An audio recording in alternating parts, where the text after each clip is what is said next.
saw we went live on Twitch. Still on the splash. Oh, we are live. Oh, we are live. Look at that. Howdy, everybody. Welcome back to Hello. I'm Josh. And I'm AJ. So an interesting thing happened. For some reason, our second episode disappeared off of Twitch. Not entirely sure why.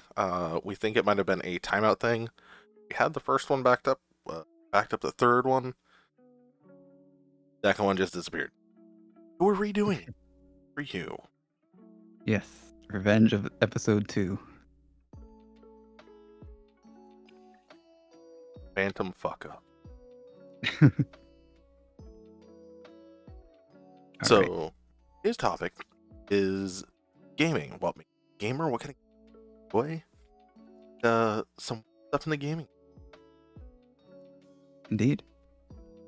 Also, a little thing about at the end about what kind of tactics are being done to try to get people to expand their viewership through unscrupulous methods. Yes. Unscrupulous. Dive into our first. All right. So yeah, do you have the keep up? No, I'm pulling it up right now. Okay. So the oops.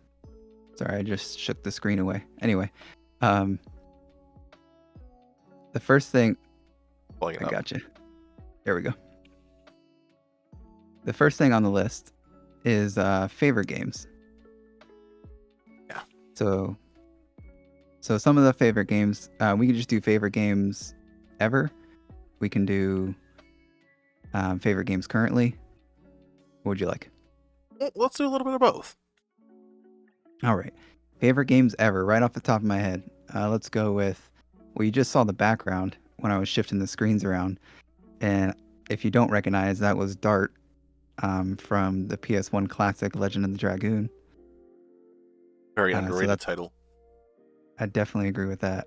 I was replaying it with my cousin actually last year, and we never finished it. We got sidetracked around the end of disc 1, something like that. Oh. But definitely want to get back to it. What else? Legend of Dragoon. Definitely the God of War series, including the new one. I don't know if I could pick a favorite out of those 4, but one of the most impactful ones for me was the third one, just because of the graphic boost.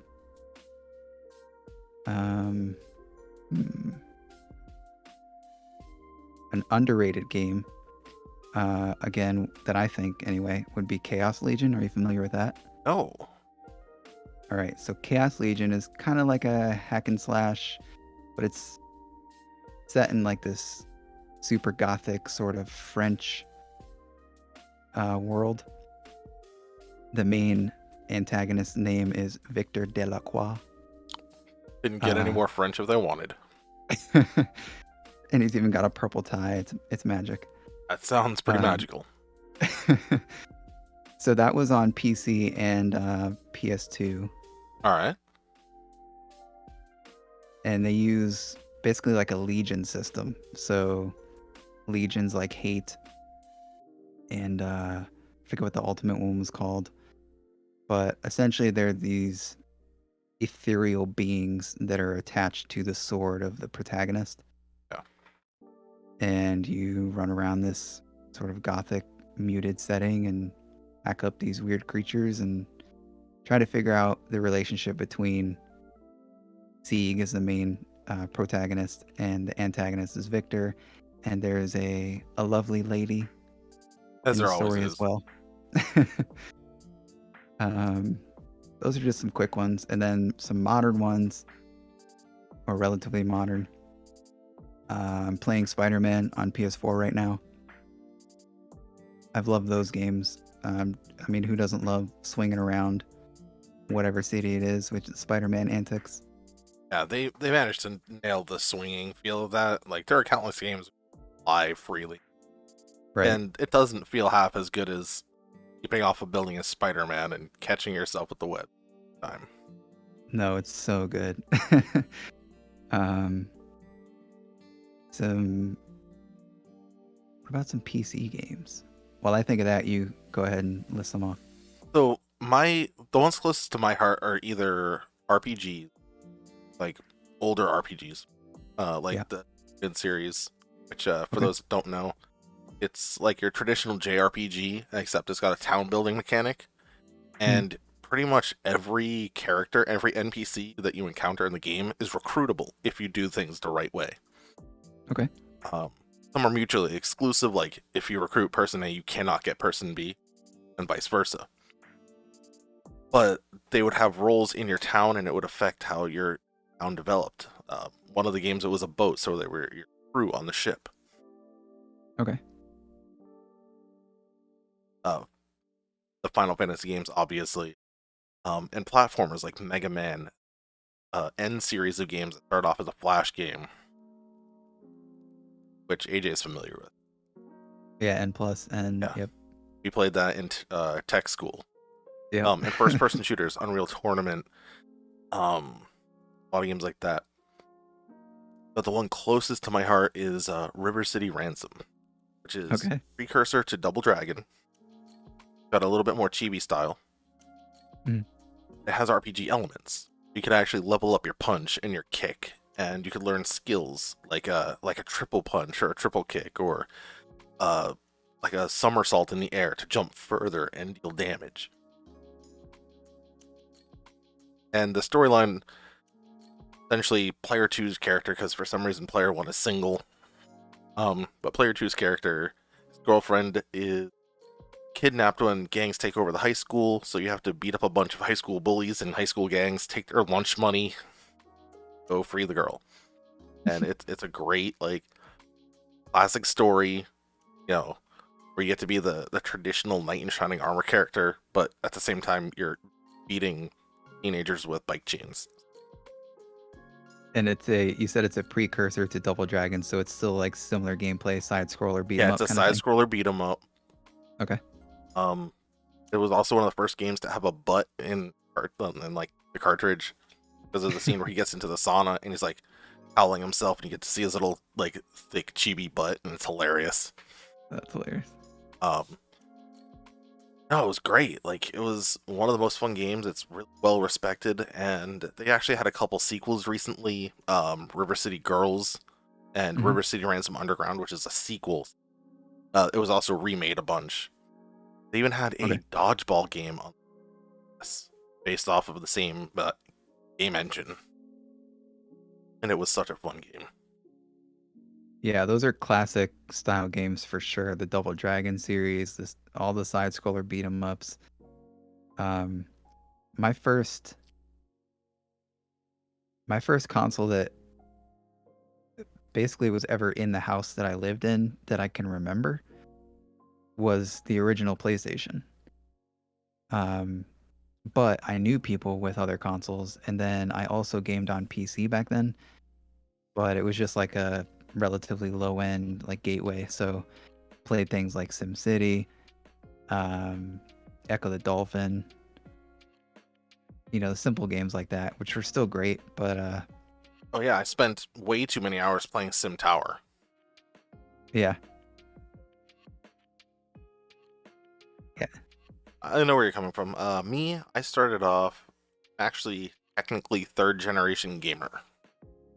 okay, Uh, my uncle on my mother's side bought an Atari back in the day and kind of hooked the whole family into it. So my grandmother would play it. He would. My mom wound up playing it.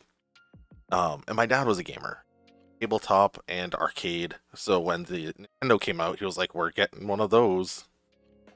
I grew up with a Nintendo, and then 1990 94 was right when Windows 95 came out. Bought a new computer from Sears, a Packard Bell, and yeah, gamed on that. So, like, it's been a thing my whole life. Yeah, me too, for sure. And I still do both. I mean, I don't know if you have any consoles, maybe you have some old ones, but Not I really. I I got rid of most of the old ones okay, because we weren't really ever connecting them. makes sense. I But still bounce around between both, but I mostly play on console now because of convenience and because my GPU is old and low end. yeah. So I was actually telling my buddy that I mentioned earlier off stream. I was telling him that I have a R7 370 as a graphics card. Hmm. Excuse me, which I got probably 7 years ago or something. And when I got it, it was already old. Yeah. I mean, I bought it brand new, but it was already old tech Yep. and low end tech. Yeah. Both of all my computers were like that, so I relate. Even the first Borderlands, I tried to play on Steam, and like with low settings and a reasonable field of view, I was at like 20 frames a second on average. So it's just not Yeah. worth it for that type of game. Yeah. I used to run a blog on low power gaming because when I went to college, I was like, man, I'm not carrying around a huge ass laptop, so I got a Mhm. netbook, like 1.2 gig single core 64-bit, like 4 gigs of RAM. I'm like, all right, cool. What can I play? It was like I could play the original Counter Strike, the original Half Life, and like emulators and stuff like that. Mhm. And that was long enough that statute of limitations had I stolen it. Obviously, I played only custom ROMs. Yeah. Didn't infringe on anybody's copyrights. Um, but yeah, you can play. You can get away with a lot of games for the good ones back in the For day, sure. or look for stuff that try games that look basic because you might be surprised. There's a few like a Super Hexagon. It is a Not familiar with game. that one. It has 6 levels, and I equate it to the video game version of a rodeo. All you Okay. are is a triangle, and you have to navigate around a maze that's kind of closed on you. Um, and Humble Bundle actually managed to team up with Mozilla to do, it's like DLL in browser or something like that. Essentially, it allows you to do executable for your browser, Okay.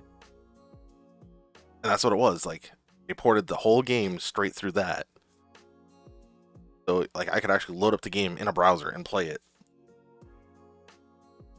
Yeah. And Oh, I also had it on my but laptop, and it plays perfectly.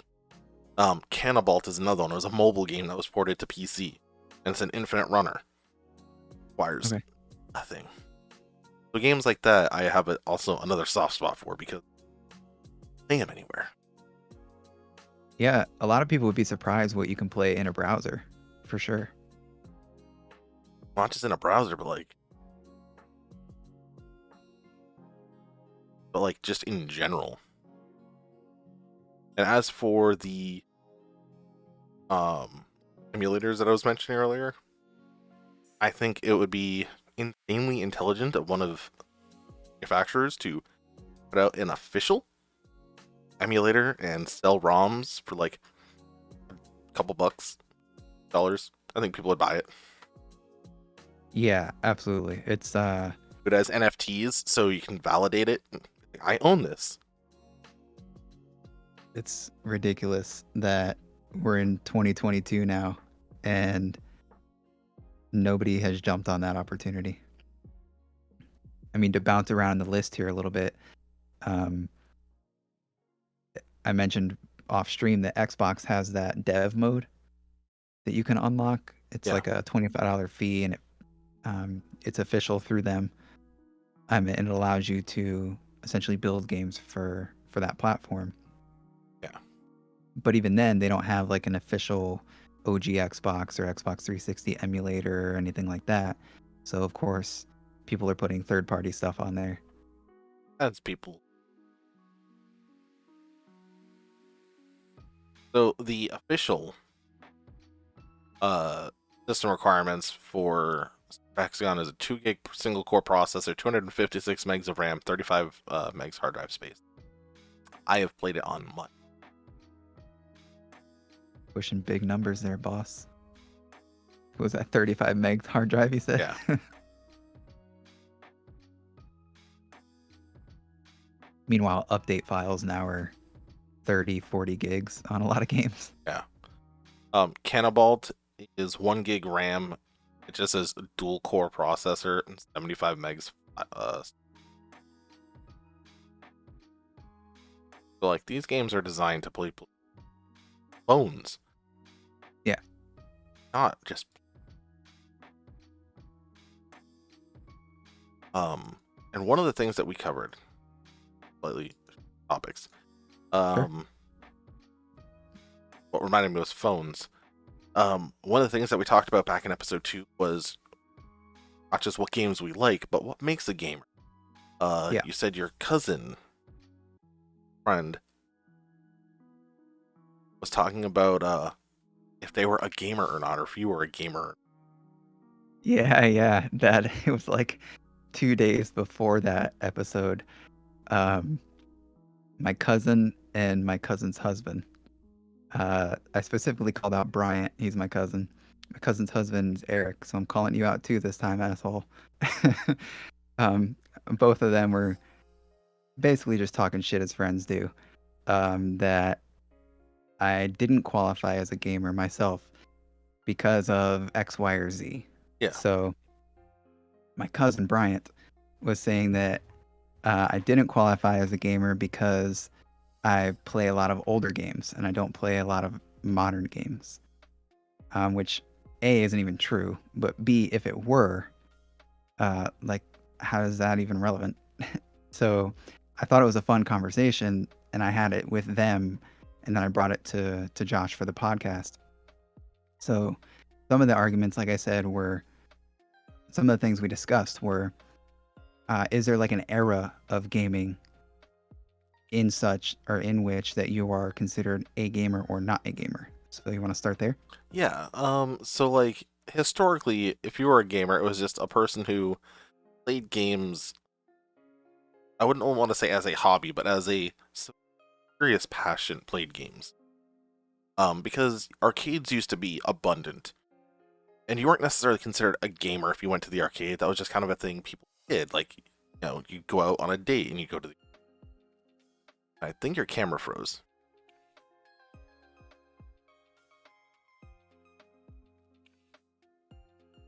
AJ?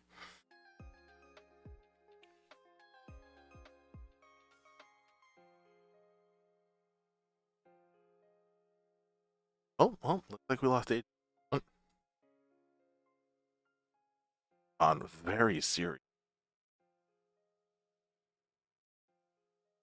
But yeah, eventually it became uh sort of a calling for certain people to be like, yes, I'm a gamer, and I am proud of it. And um, other people is kind of a disparaging thing, like, oh, you're a gamer, you just play video games, unhealthy, and you're a nerd that lives in your basement. But it started to kind of transition, but you still saw gaps. We saw splits in what it meant to be a game. Uh, for example, now we see people, not now, but a few years ago, we saw people being really disparaging of casuals. Like, oh, you're a filthy casual. You don't really play games. You only play mobile games. Yeah. Are we back? I'm back on mobile. Something Can you happened. see me? Yeah, we can see you. Yeah, I was saying, historically, people went to arcades, and you weren't necessarily considered a gamer. It was just part of like your date. You went for a movie and had dinner, and it was you go to the arcade, go to the beach, you'd hang out, the arcade. Right. And it was never like you were a gamer. Gamers were the ones that would not go out and do those things. They would stay home in their basement and play video games, which Yeah. guilty as charged.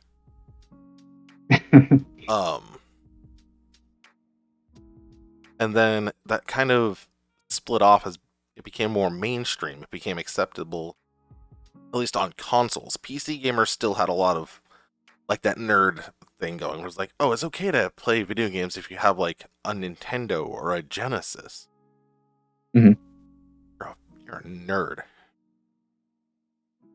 And then a couple years ago, the real split was between casuals, gamers.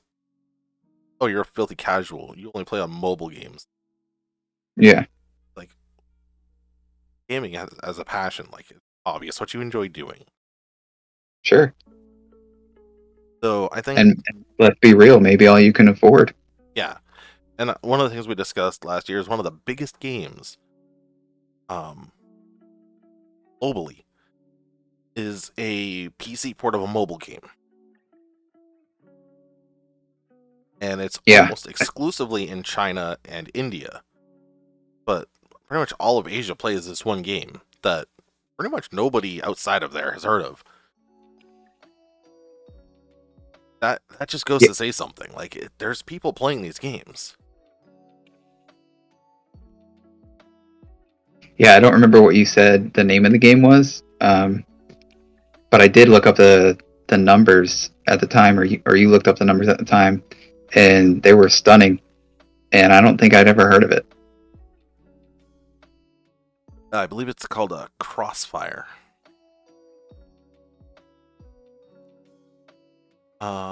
Maybe you could pull that up. I don't know what happened. My computer freaked out, so I just joined on mobile, but my computer's back up and seems to be fine. So maybe you could pull that up while I try to get back on PC. So Crossfire is the most played video game worldwide with 6 million concurrent users and 1 billion registered players in February of 2020. Smilegate, the developer. That's absurd. I can hear you properly. Hello, hello, hello. No can see. I can hear you. All right, we're getting there, fellas. Almost Fellas, there. and what's the fellas equivalent for women? Guys, gals, ladies, and fellas. I feel like fellas is a specific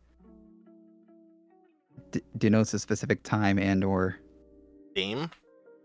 dame. Yeah, I think dame is probably most appropriate. But yeah.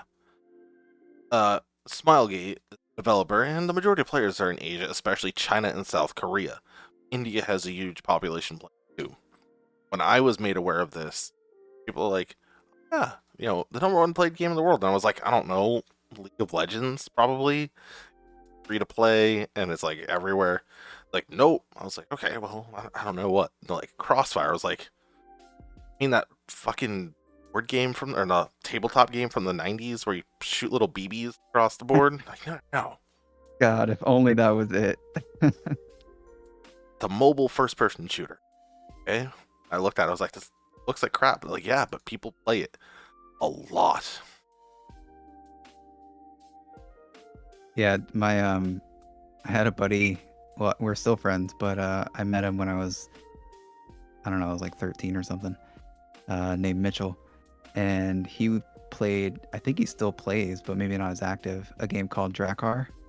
Yeah. Are you familiar with that? Sounds familiar.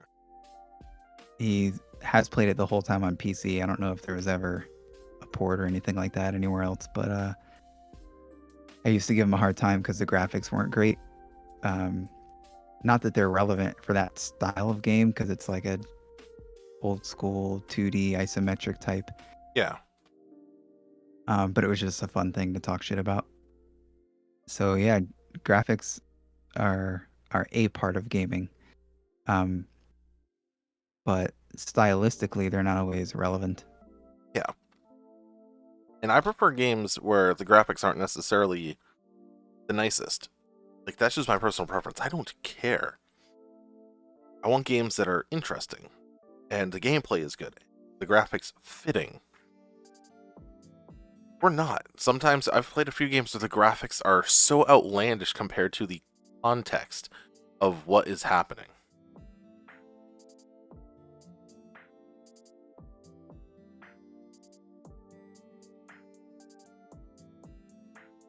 Back, folks. All right. Yeah, I think what it is we need to just not be like, are you a gamer or not? And just accept that pretty much everybody is.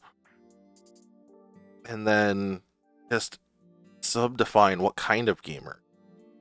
Just to make it easier to relate to other gamers and to find, people that you might want to game with. Yeah, and I brought up I have well, I mean, I myself am disabled. You may not be able to tell from the video here, but thankfully, as far as disabilities go, I'm still able to game. And there are a lot of people in a lot worse shape than I am who still make a way to game, right? And I brought up I have a friend who is an impartial quadriplegic. And maybe the way that she games is different than a lot of others, but I can tell you as a fact that she's put hundreds and hundreds and hundreds of hours into certain games. And if that doesn't count as gaming, you need to change your definition.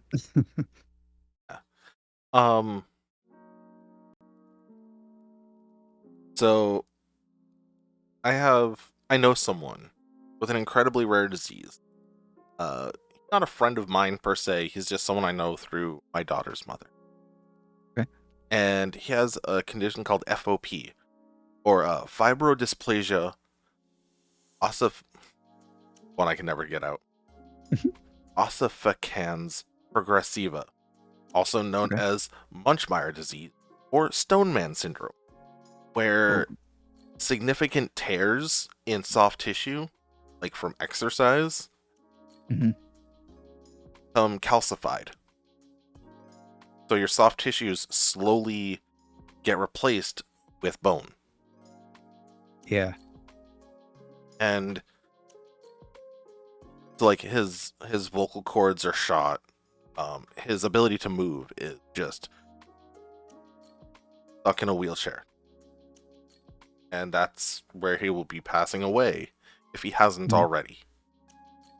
I think he's still around, but he's never going to get out of a wheelchair. There is no treatment, there is no cure. Right.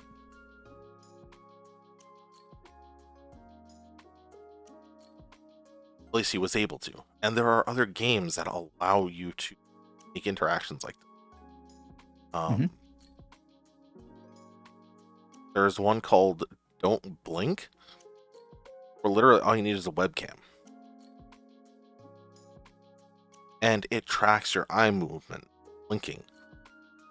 And it's a narrative. Certain things happen and you make decisions based off of where you stare and where you blink. How long you Okay. close your eyes. If there's a part of your... Essentially the premise is every time you blink, time jumps ahead. Oh. Yeah, that could be And really hard if you don't want it to jump ahead. yeah, exactly. So there are points in the story where you're like, oh man, this is important and I want to be here for this moment, and then blink and it's gone, which is kind of the whole premise. Like it's a metaphor Right. for life. Sure.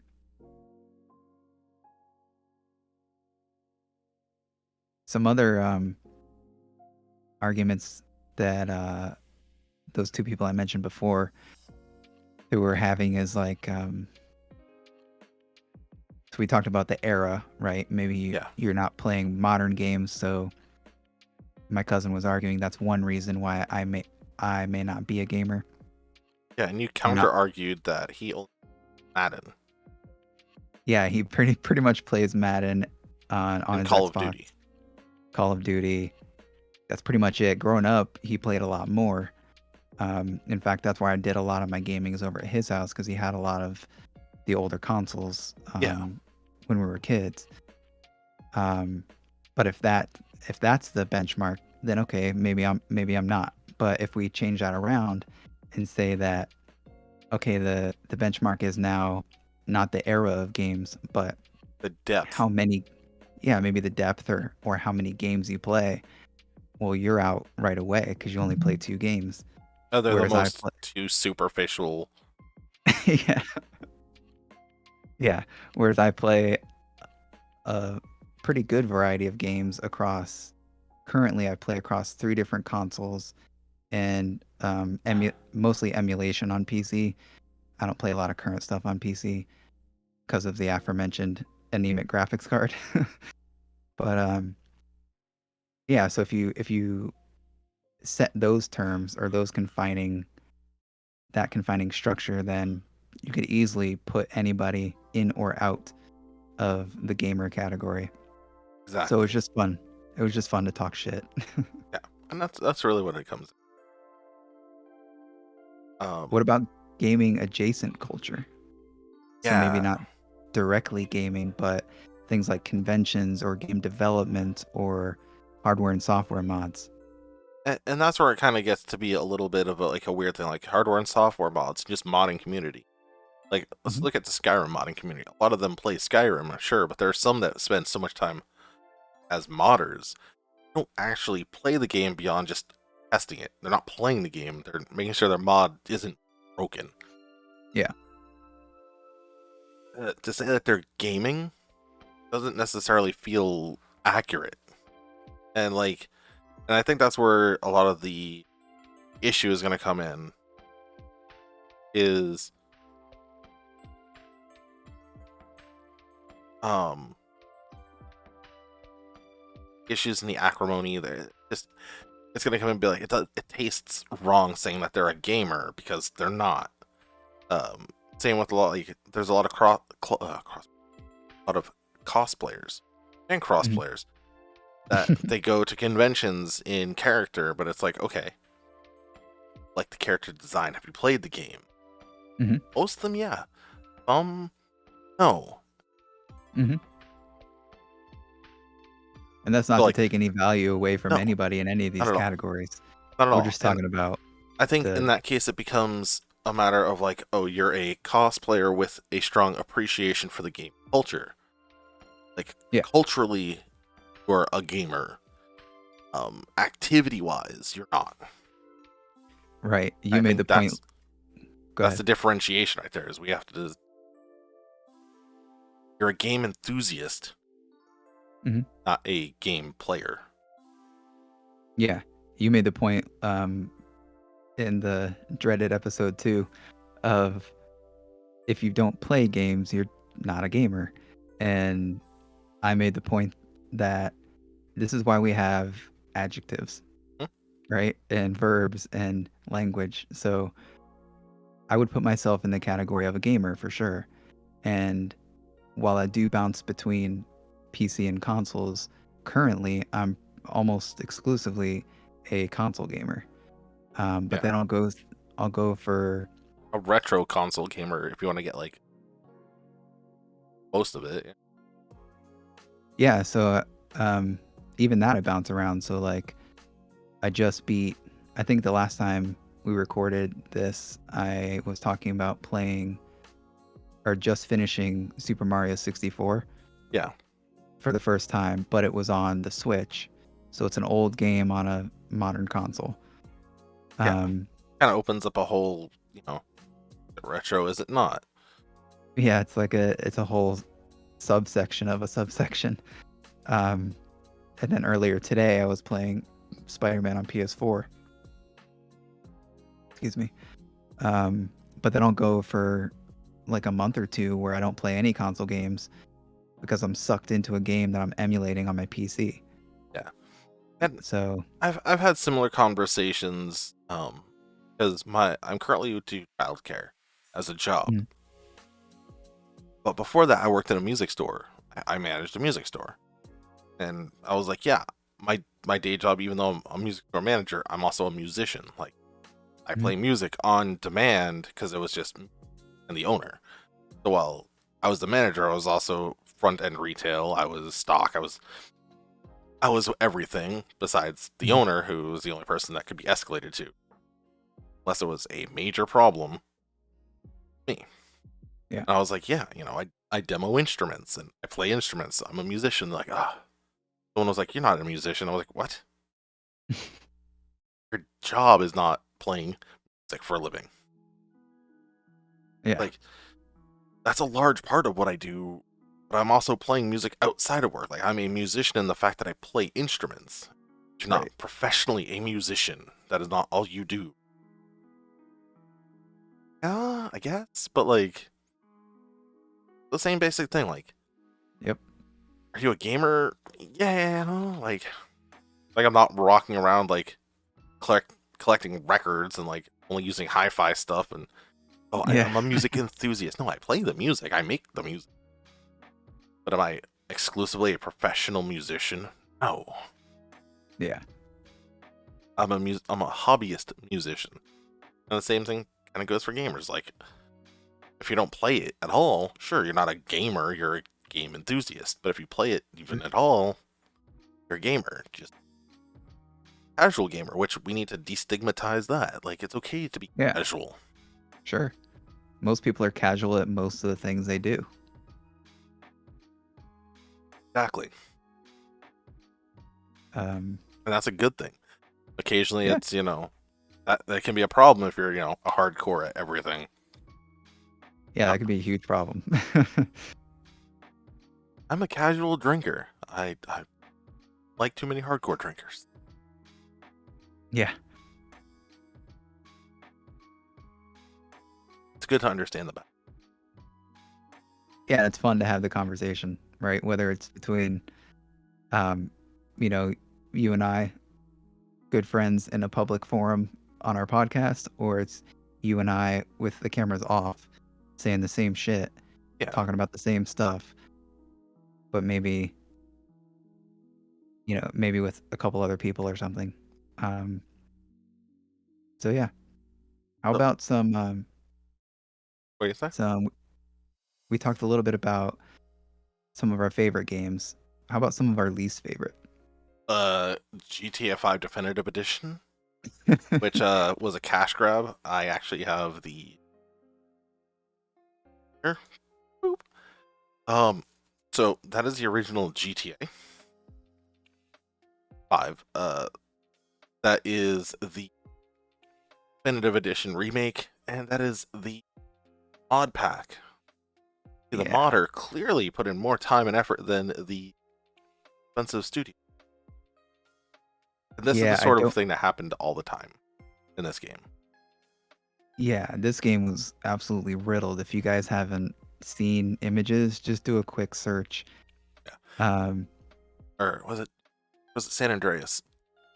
It was one of them. Just look up Grand Theft Auto Definitive Edition and it wasn't 5, it was the definitive.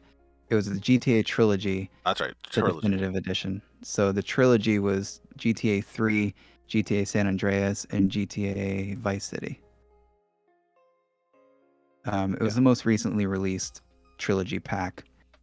Um, and yeah, that's a great example of nothing but a cash grab, a very broken game. The Rain, which I mentioned last time, I don't think you had seen it at the time. I don't know if you've seen it since, but The Rain was literally game breaking. Yeah, it was just like a gray sheet. Not only that, but it would go through things that it shouldn't go through, and it would prevent things that should go through other things from going through them. It was raining indoors in certain areas, and the rain was so vibrant and um, the opposite of subdued Yeah. as far as an imagery aspect goes, that it would make plenty areas in the game unseeable. Like you Yeah. couldn't do anything. Yeah, and another thing that they did, and this one isn't so much a game breaking thing, but caught some attention. One of the pools, Hmm. the Rockstar logo is an R, and then the R makes up like it goes into a star, right? Hmm.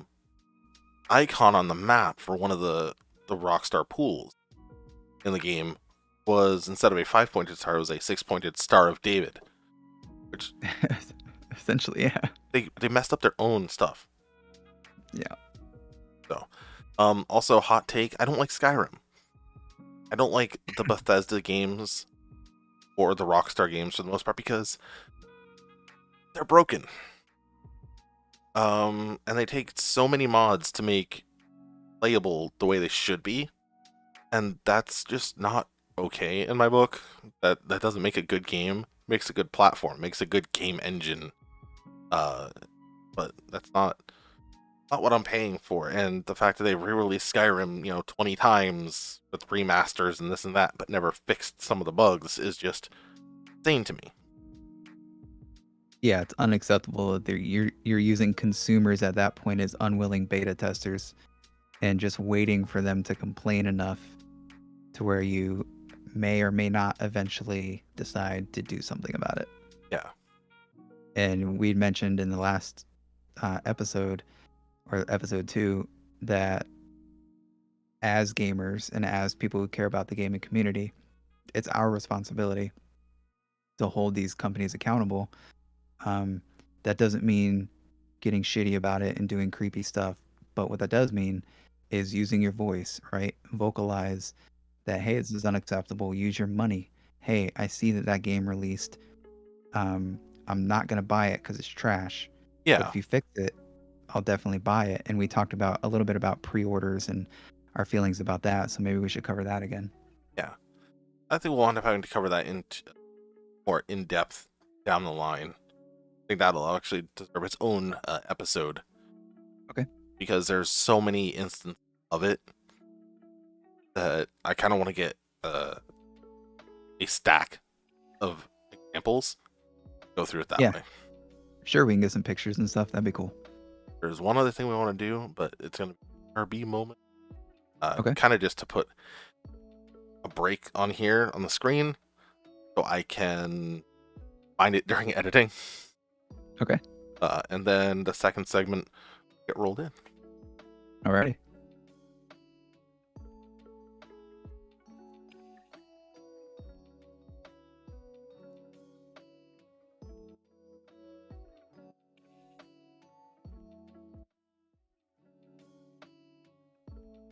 Yeah, I see it on the stream. It says be right back, taking a break.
back.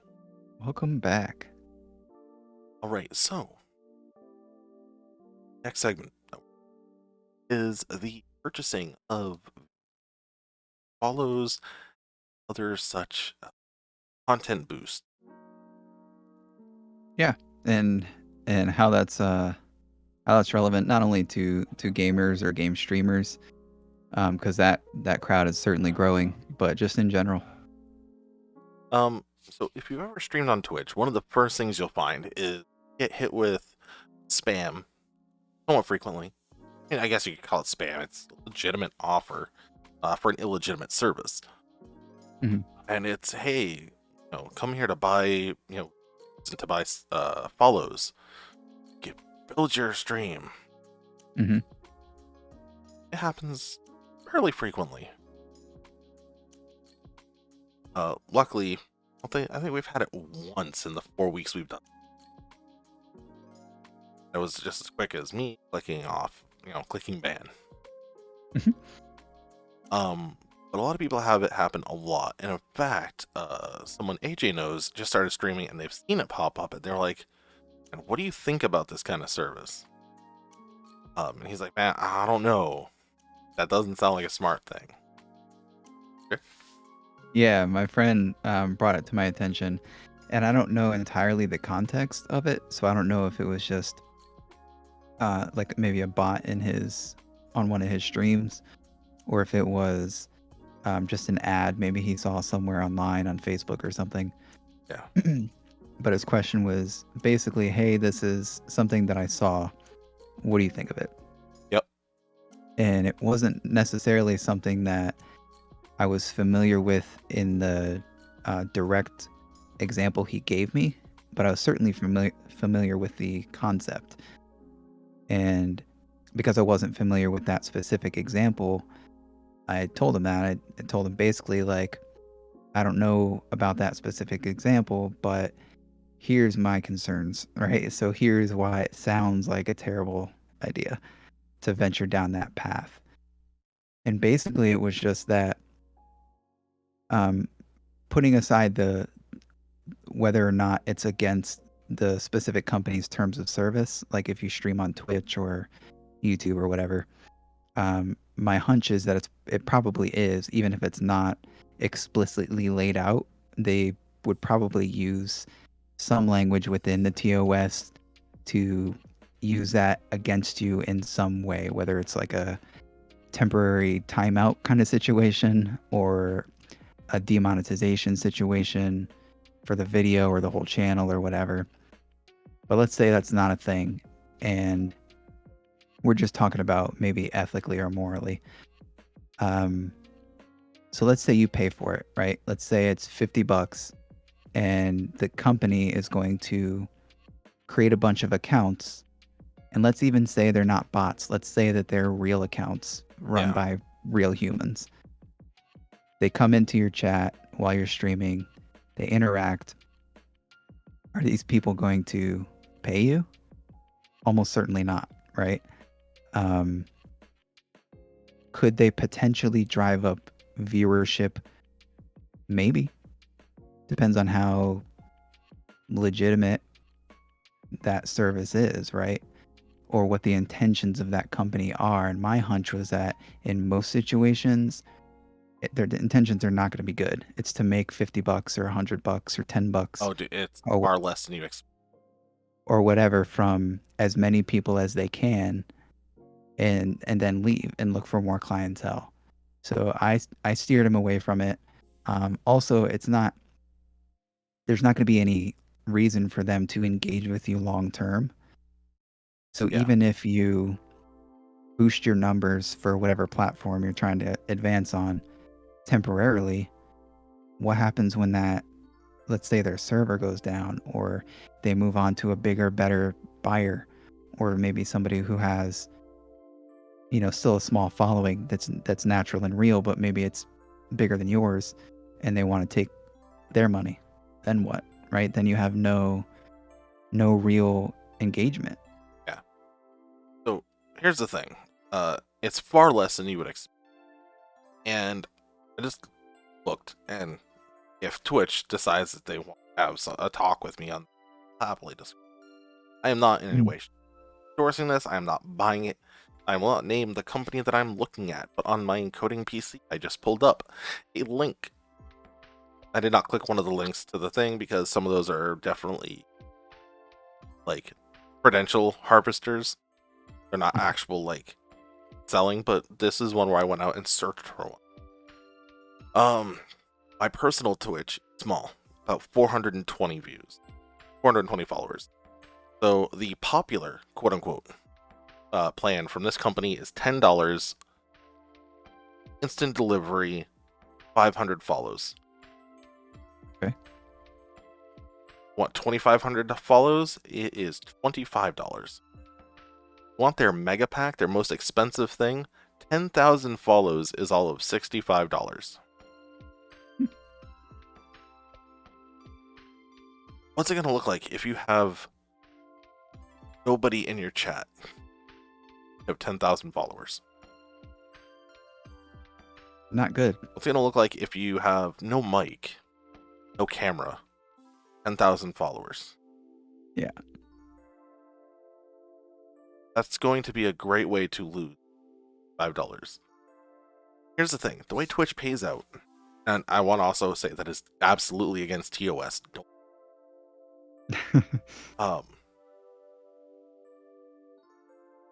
But the way Twitch pays out is at the last day of the month, they look at your account on Twitch, how much money you have accrued. You have hit their or your, depending on whichever is higher, payout threshold. Then they either, transfer the money to your account, issue you a check, whatever. There's multiple ways that they can pay you out. But the bottom amount is $100 plus the cost of transfer. I think mine is like, I do a bank transfer, like $1.50, something like that. It's not a lot.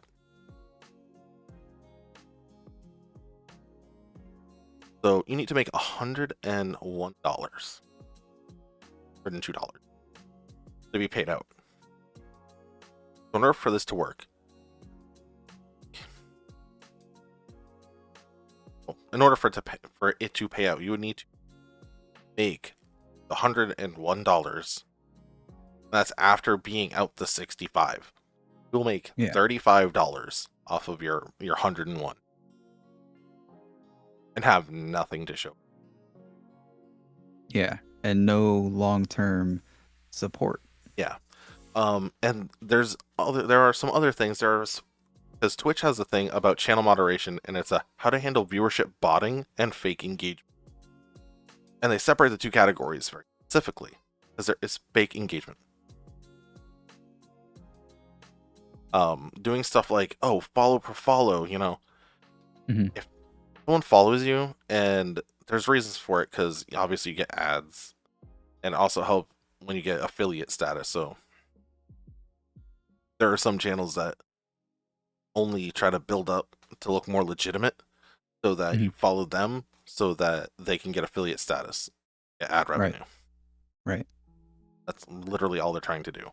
It's not much, but it's also, they has 10,000 bot accounts, clearly. So those 10,000 bot accounts need to look legitimate.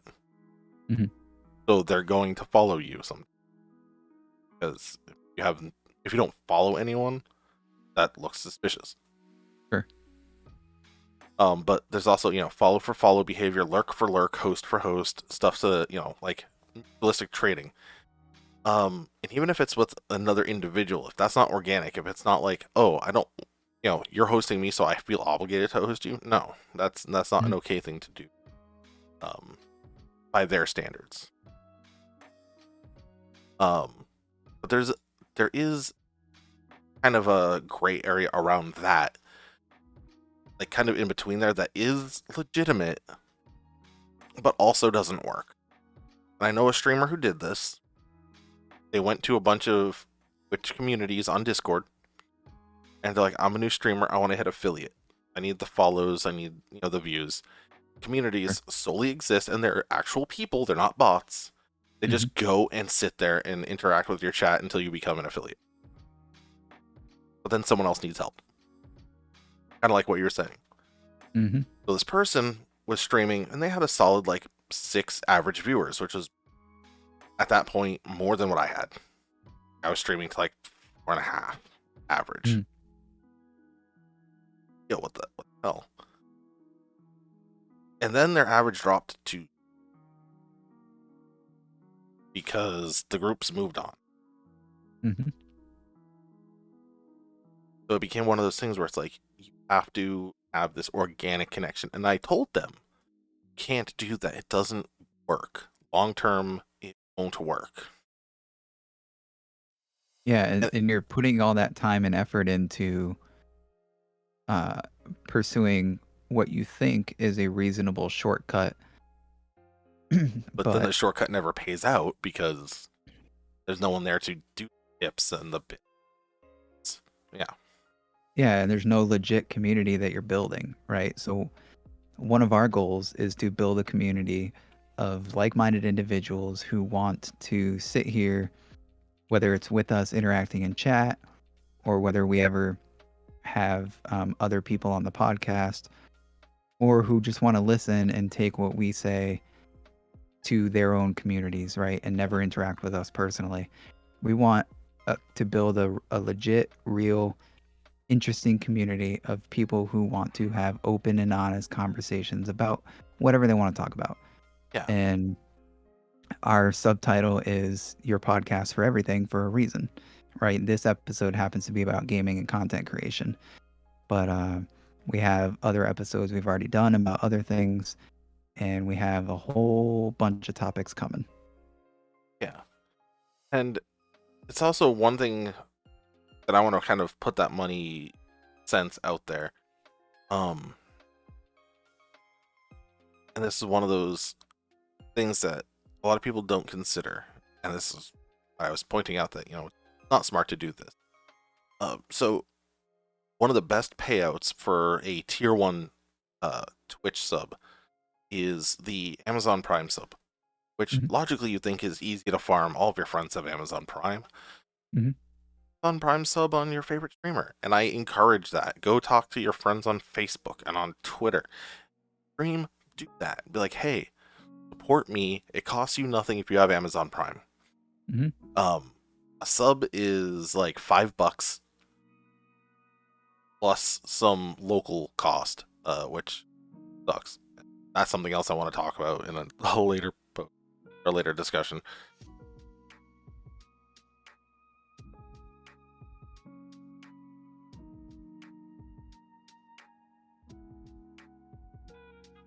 Um,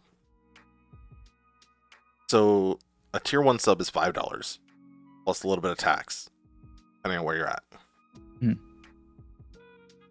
The streamer gets like $2.38 of it. Like, die a half, like, what, half? If it's a Prime sub, get half. Mhm. Like $2.50. So you need 40 cash out, Something like that, yeah. 41. You're gonna get 41 from nobody? Yeah. Yeah, you might get one here or there.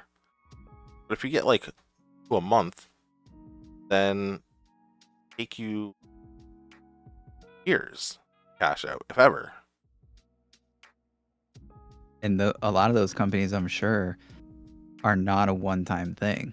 Like, a lot of them are probably, oh, $3 a month or $5 a month for this plan or that plan, and we guarantee you we'll be in your chat and all that kind of stuff. Yeah. So, yeah, So definitely don't do it. no. That's where I stand on that. And that's the same thing applies to Instagram and know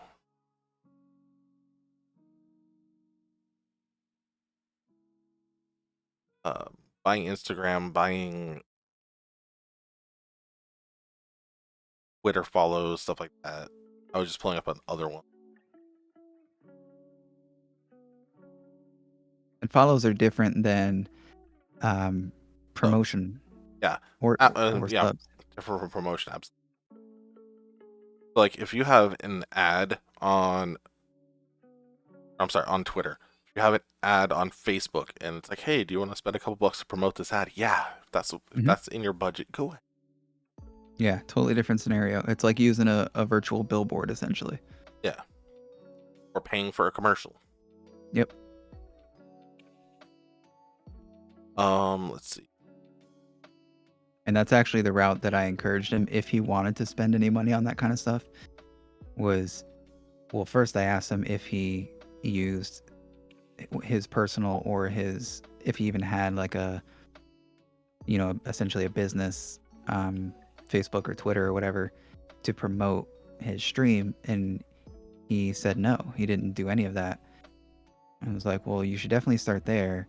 But if you want to pay for any of that kind of stuff, pay for promotion, right? Use a digital billboard kind of service, which is exactly what you were just talking about. But don't go down the rabbit hole of paying scammy companies to fake interaction and fake engagement. Yeah, like one of the companies, as another example, and that's why you should never put weight into how many follows. And that's actually one of the biggest barriers in getting to the partner program on Twitch, which is the second level contract that you have with Twitch. And it's individually, because you have viewers and then you have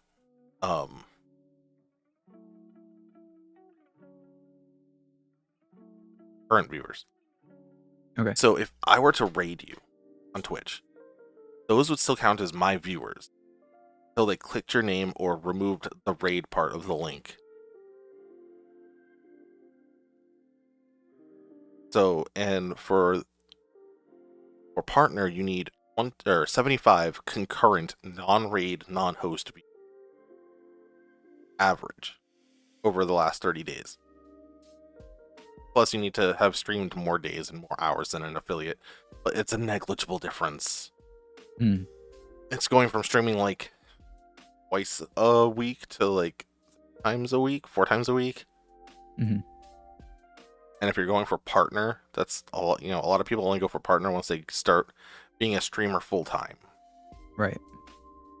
So it's one of those things where, yeah, definitely there's more than just how many people are watching or how many people are following you. It's how many people are actively watching you.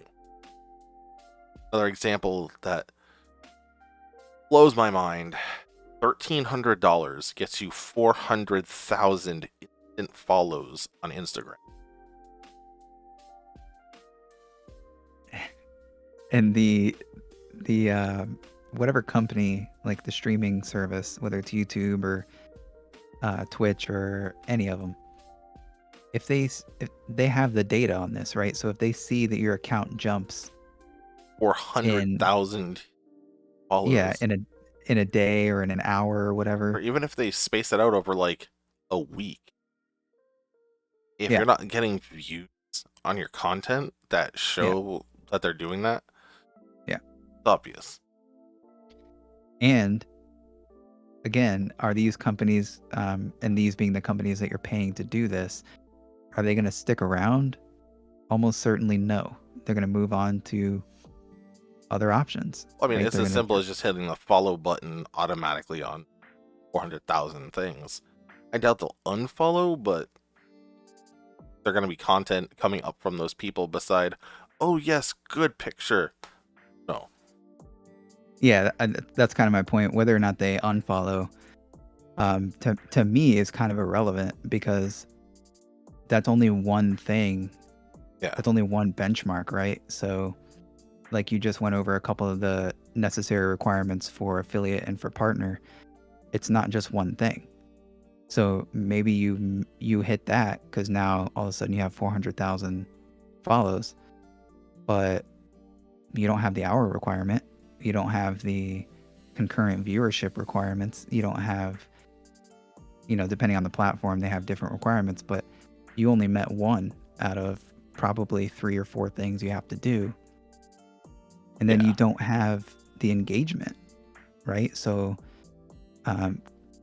like I go into your stream relatively often, and I see at least 3 or 4 or 5 or 6 people that are there every single time I go.